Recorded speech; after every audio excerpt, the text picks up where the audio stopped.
പത്തനംതിട്ട കോയിപ്രം സ്വദേശി സുരേഷിന്റെ ദുരൂഹ മരണത്തെക്കുറിച്ച് അഡീഷണൽ SP അന്വേഷിക്കും. DIG അജിത ബീഗത്തിന്റേതാണ് ഈ നിർദ്ദേശം.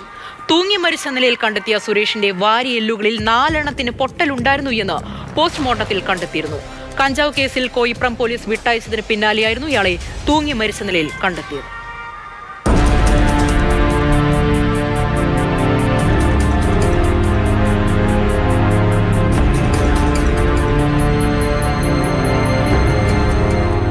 വാരിയെല്ലുകളിൽ 4 എണ്ണത്തിന് പൊട്ടൽ. ചൂരൽ കൊണ്ട് അടിച്ചതിന് സമാനമായ പരിക്ക് പിൻഭാഗത്ത്. മുഖത്ത് ഇടത് കണ്ണിനോട് ചേർന്നും നെഞ്ചിലും ക്ഷതമേറ്റ പാടുകൾ. കോന്നി മെഡിക്കൽ കോളേജിലെ ഫോറൻസിക് സർജൻ ഡോക്ടർ SR സരിതയുടെ റിപ്പോർട്ടാണ് സംശയങ്ങൾക്ക് ഇടവരുത്തിയിട്ടുള്ളത്. തൂങ്ങി മരിക്കുമ്പോൾ സാധാരണഗതിയിൽ സംഭവിക്കുന്നതല്ല സുരേഷിന്റെ ശരീരത്തിൽ കണ്ടെത്തിയ പരിക്കുകൾ. വീട്ടിൽ നിന്നും 25 കിലോമീറ്റർ അകലെ സൗഹൃദമോ നേരിട്ട് ബന്ധമോ ഇല്ലാത്തയിടത്തെ കൃഷിയിടത്തിലാണ് സുരേഷിനെ തൂങ്ങി മരിച്ച നിലയിൽ കണ്ടെത്തിയത്. ഇദ്ദേഹം ഉപയോഗിച്ചു വന്ന മൊബൈൽ ഫോൺ കാണാതായിട്ടുമുണ്ട്.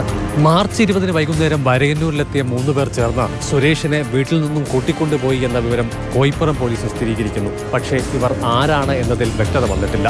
തുടർന്ന് 22-ാം തീയതി പുലർച്ചെ പത്തനംതിട്ട കോന്നി പോലീസ് സ്റ്റേഷൻ പരിധിയിലെ കൃഷിയിടത്തിൽ സുരേഷിനെ തൂങ്ങി മരിച്ച നിലയിൽ കണ്ടെത്തുകയായിരുന്നു. ബോഡി അഴിക്കുന്ന സമയത്ത് ഞാനിവിടെ ഇറക്കുന്നത്. അപ്പോൾ ഇറക്കുന്ന സമയത്ത് ഇൻക്വസ്റ്റ് തയ്യാറാക്കുന്ന സമയത്ത് ഇവിടെ 4 അടി. അപ്പം ഞാൻ പറഞ്ഞ പോലീസുകാരോട് പറഞ്ഞു, ഞാൻ ഫോട്ടോ എടുക്കാൻ തുടങ്ങുമ്പോൾ പറഞ്ഞു വേണ്ട, ഞങ്ങൾ ഫോട്ടോ എടുക്കുന്നുണ്ട്, എൻ്റെ കോപ്പി തരാമെന്ന് പറഞ്ഞു. ഇപ്പോൾ അവർ തന്നിട്ടുമില്ല. അപ്പോൾ എന്നെക്കൊണ്ട് ഫോട്ടോ എടുപ്പിച്ചില്ല. ഞാൻ പറഞ്ഞു ഇത് കമ്പി വഴിക്കുള്ള അടിയല്ല, പൈപ്പിൻ്റെ അടിയും അല്ല, ഇത് ചൂരലിൻ്റെ അടിയാണ്. അത് വ്യക്തമായിട്ട് നമുക്ക് അതറിയാം. അപ്പോൾ ഈ 6-ാം മേലിക്കുണ്ട്. പിന്നല്ലാതെ ഇതിൻ്റെ ശരീരത്തിൻ്റെ ഇവിടെ ഒക്കെ ആയിട്ട് പാടുകളും അതും ഇതുമുണ്ട്. നമ്മുടെ ഇവിടെ ഈ ഇടത്തെ സൈഡിൽ ഇവിടെ നെറ്റിയുടെ ഇവിടെ മുഖത്തിൻ്റെ ആ ഷേപ്പൊക്കെ ഒരു വല്ലാത്ത ഇതില്ലായിരുന്നു. മാർച്ച് 16-നാണ് കഞ്ചാവ് ബീഡി വലിച്ചതിന് സുരേഷിനെ പോലീസ് പിടിച്ചത്. ശേഷം വീട്ടിൽ പരിശോധനകൾ നടത്തി.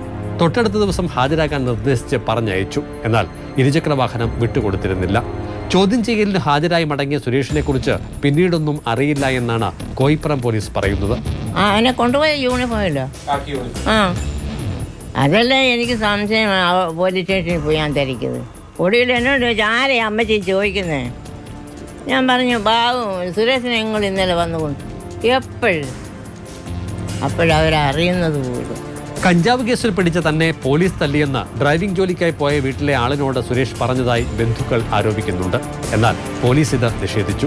വിട്ടയച്ച ശേഷം സുരേഷിനെ മറ്റാരോ വീട്ടിൽ വന്ന് കൂട്ടിക്കൊണ്ടുപോയി എന്നാണ് പോലീസും വിശദീകരിക്കുന്നത്. പോസ്റ്റ്മോർട്ടത്തിലെ കണ്ടെത്തലുകൾ വിവാദമായ പശ്ചാത്തലത്തിലാണ് വിശദാന്വേഷണത്തിന് അഡീഷണൽ SPയെ ചുമതലപ്പെടുത്തിയത്. മാധ്യമവാർത്തകളുടെ പശ്ചാത്തലത്തിലാണ് DIGയുടെ ഇടപെടൽ.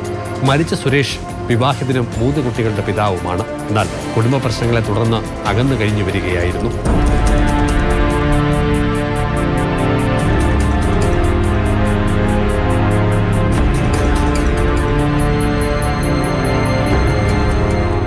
ആത്മഹത്യ ചെയ്യാനായിരുന്നുവെങ്കിൽ സുരേഷ് എന്തിന് വീട്ടിൽ നിന്നും 25 കിലോമീറ്റർ അകലെയുള്ള കൃഷിയിടം തിരഞ്ഞെടുത്തു? അദ്ദേഹം ഉപയോഗിച്ചു വന്ന മൊബൈൽ ഫോൺ എവിടെയാണ്?